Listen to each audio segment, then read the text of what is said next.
how to fix YouTube dark theme not working. So if you want to fix your YouTube dark theme not working, then what you need to do is first, you just need to simply open up your YouTube application. Make sure that you have a stable internet connection. And make sure that you have logged into your account.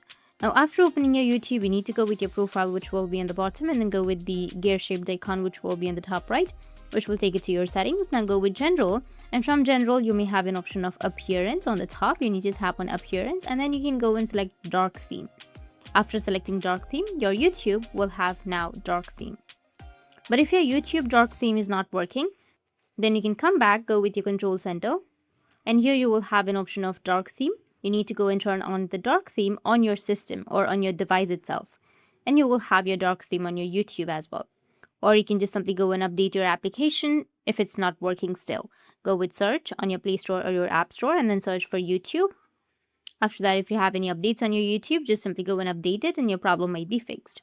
That's it, and if you have any questions, feel free to comment below. Thanks for watching.